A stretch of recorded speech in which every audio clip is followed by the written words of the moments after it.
Hello everyone, welcome to my channel पर नए हो तो चैनल को सब्सक्राइब करें और मुझे सपोर्ट करें। तो ये इस ड्रामा का हिंदी एक्सप्लेनेशन का एपिसोड 26 है। एपिसोड की शुरुआत वहीं से होती है जहां हारी और मिस्टर कैन ने अपनी फर्स्ट नाइट स्पेंड की थी।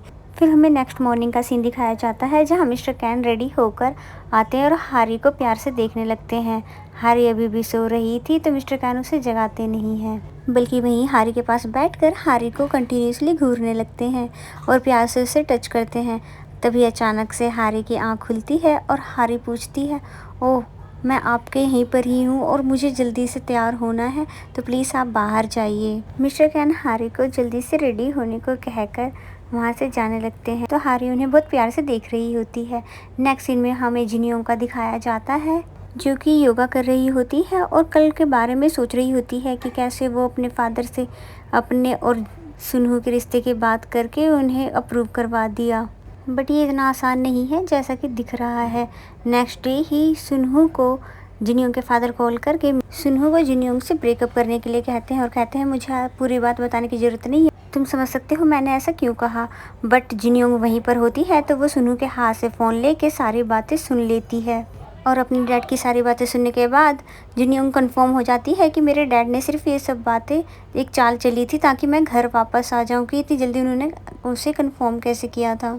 फिर नेक्स्ट सीन में हमें जिनियों को दिखाते हैं जो कि रेडी होकर आई होती है क्योंकि आज सुनहू का बर्थडे है। तो पहले उसे बर्थडे विश करती है और फिर बोलती है हम दोनों खाने के लिए चलते हैं। और फिर जिनियों कहती है कि मेरा हर बर्थडे भी हारी की फैमिली के साथ मनाते हैं, तो क्यों ना तुम्हारे बर्थडे पे भी वहीं चलते हैं। सुनहू जिनियों से पूछता है कि तुम ठीक हो सारी बातें सुनने के बाद। जिनियों कहती है मैं तो बिल्कुल ठीक हूँ, बल्कि मुझे तुमसे पूछना चाहिए कि तुम ठीक हो ना, क्योंकि मेरी तो आदत हो चुकी है ये सब झेलने की, बट तुम्हें मेरी वजह से ये सब सुनना पड़ रहा है। तो सुनहू जिनियों को कहता है कोई बात नहीं, अब जब मैंने तुमसे प्यार किया है तो ये सब भी सुन लेंगे। नेक्स्ट सीन में हारी के मॉम डैड को दिखाया जाता है जहाँ की हारी की मॉम बार बार कह रही होती है मुझे क्यों डाउट हो रहा है कि कल रात को हारी जिनियों के साथ नहीं थी। तो उसके डैड समझाते हैं नहीं तुम अपने बच्चों पे भरोसा रखो, वैसे नहीं है। पर उसकी मॉम को भरोसा नहीं हो रहा था, वो कहती हो ना हो मुझे लग रहा है वो मिस्टर कैन के साथ थी। कि तभी हारी की मॉम की नज़र पड़ जाती हारी और मिस्टर कैन पे जो कि कुछ ज़्यादा ही लवी डबी हो रहे थे। कि तभी हारी की मॉम बहुत ज़्यादा गुस्से में आती है और हारी को मारने लग जाती है। मिस्टर कैन हारी को बचाने की कोशिश करते हैं तो हारी के साथ साथ मिस्टर कैन को भी पिटाई पड़ जाती है और कहती है कि तुम दूर रहो मेरे बेटी से। और फिर इन दोनों को पीटने के बाद ये सब आराम से घर में बैठकर बात कर रहे होते हैं। और हारी की मॉम जब नेट पे सर्च करती है कि मिस्टर कैन कौन है तो जब उन्हें पता चलता है कि ये एक बड़ी कंपनी के प्रेसिडेंट है, तब जाके उनका मूड थोड़ा सा नॉर्मल होता है। तभी हारी के फादर उससे पूछते हैं कि तुम तो इतने ज़्यादा अमीर हो, बड़े लोग हो, तो तुम्हें मेरी बेटी क्यों पसंद आई। तो मिस्टर कैन बताना शुरू करते हैं कि हारी वो लड़की है जिससे मिलने के बाद मैंने सब कुछ सोचना छोड़ दिया है। हारी बहुत ही अलग लड़की है और बहुत ही ज़्यादा प्यारी है, इसके साथ रहने पर मुझे बहुत ही ज़्यादा कंफर्टेबल फील होता है और हारी के साथ मैं अपनी पूरी ज़िंदगी आराम से बिता सकता हूँ बिना किसी परेशानी की। तो उसके भाई और पेरेंट्स बहुत ज़्यादा खुश हो जाते हैं। तो मिस्टर कैन कहते हैं कि अगर आपकी इजाज़त हो तो मैं हारी के साथ शादी करना चाहता हूँ और उससे पहले मैं डेट करना चाहता हूँ। तो हारी के पेरेंट्स उन्हें कुछ भी नहीं कहते और तभी जिनियोंग और सुनहू भी वहाँ पर आ जाते हैं।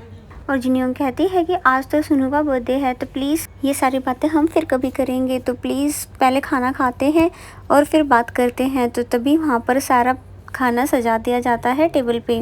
और फिर हारी की मॉम मिस्टर कैन से माफ़ी मांगती है कि मैंने बिना आपके बारे में समझे हुए आपको हारी के साथ साथ पीट दिया। तो कहते हैं कोई बात नहीं। तो जिनियोंग कहती है मैं आप लोगों के लिए वाइन लेकर आई हूँ, तो क्यों ना हम सब एक एक सिप पिया जाए और मूड को थोड़ा हल्का किया जाए। और फिर सब वाइन पीने लग जाते हैं, फिर सभी ड्रिंक करने लग जाते हैं। जहाँ पर सुनहू मिस्टर कैन से बोलता है कि मुझे लगता है कि हारी की मॉम तो तुम्हारे फेवर में है, बट उसके डैड कुछ कंफ्यूजिंग से लग रहे हैं, तो जाओ और पहले उनके डैड को इम्प्रेस करो। तो मिस्टर कैन बहुत ज़्यादा हिम्मत करके उसके डैड से बात करने के लिए जाने लगते हैं, बट उससे पहले ही उसके डैड उठकर नीचे चले जाते हैं। तो मिस्टर कैन उनके पीछे पीछे जाते हैं और हारी के फादर से बात करते हैं कि मुझे पता है कि आप हारी को लेकर परेशान हैं, पर आप फिक्र मत कीजिए, मैं उसका दिल कभी भी नहीं तोड़ूंगा। तो हारी के फादर हारी के बारे में बताने लग जाते हैं कि जब वो छोटी थी तो वो बहुत ही ज़्यादा टैलेंटेड थी और उसके बाद जब वो कॉलेज में गई तो वहाँ पर उसने बहुत सारे सिंगिंग प्राइजेस और एक्टिंग के भी प्राइजेस जीते थे। मैंने उससे पूछा था इसी लाइन में जाना है, पर उसने मना कर दिया क्योंकि वो हमारी सपोर्ट करना चाहती थी, क्योंकि शायद मैं ही एक अच्छा फादर नहीं बन पाया, यानी कि मैं उसके पैसों की कमी को पूरा कभी भी नहीं कर पाया।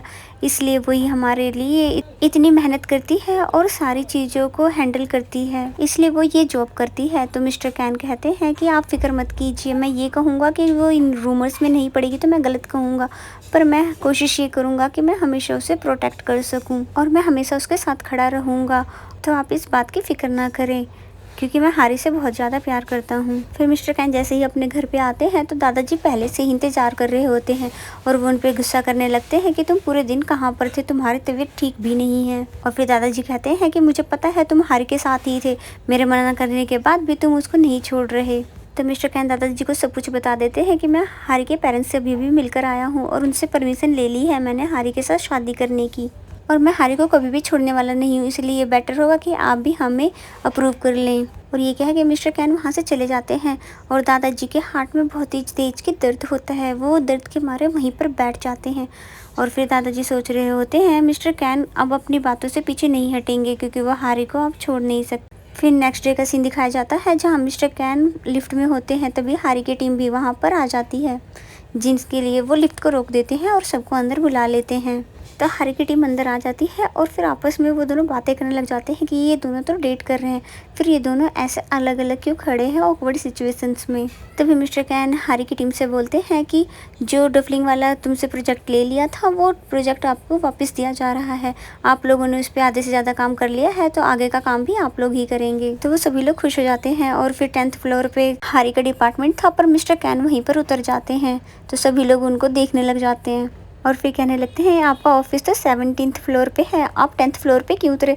तो मिस्टर कैन बहाना मारने लग जाते हैं कि मैं अब आगे ऊपर ना सीढ़ियों से जाऊंगा क्योंकि मैं सेहत का ध्यान रखना चाहता हूँ। तो सुनू इस बात को सुन के हंसने लग जाता है और मिस्टर कैन के साथ उसे भी जाना पड़ता है, पर मिस्टर कैन को तो ये भी नहीं पता होता कि सीढ़ियाँ किस तरफ से है, तो सुनू उनको लेके जाता है। फिर नेक्स्ट सीन में लिफ्ट से बाहर निकलने के बाद जब सब लोग जा रखे होते हैं तब हारी के पास मीनू का मैसेज आया होता है जो कि मिलने के लिए बुला रहा था। तो हारी मिलने आती है मीनू से और पूछती है कि तुम यहाँ पर कैसे आए।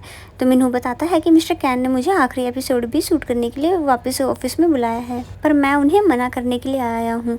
तो हारी कहती है ये तो बहुत ही अच्छा अपॉर्चुनिटी है तुम्हारे लिए, तो तुम मना क्यों कर रहे हो और तुम्हें ऑकवर्ड होने की जरूरत नहीं है। तो मीनू कहता है ऐसा कुछ भी नहीं है, मैं तो बल्कि इंग्लैंड जा रहा हूँ और अपना यहाँ पर रेस्टोरेंट वगैरह सब कुछ बंद कर रहा हूँ। तो हारी बोलती है पर ऐसा क्यों कर रहे हो, अच्छा तुम अपनी गर्लफ्रेंड के साथ जा रहे हो। तो मीनू इस बात पर मना कर देता है कि मैंने तो उससे ब्रेकअप कर लिया है और ये काम तो मुझे बहुत पहले ही कर लेना चाहिए था, पर न जाने क्यों मैं इस रिश्ते को बेमतलब में खींचे जा रहा था। और फिर कहता है कि मैं वहाँ पर अच्छे से पढ़ाई लिखाई करके अच्छा जॉब ढूंढ लूँगा और मैं फिर 1.5 साल बाद जब आऊँगा तो क्या हम दोबारा से अच्छे फ्रेंड बन जाएंगे जैसे पहले हुआ करते थे।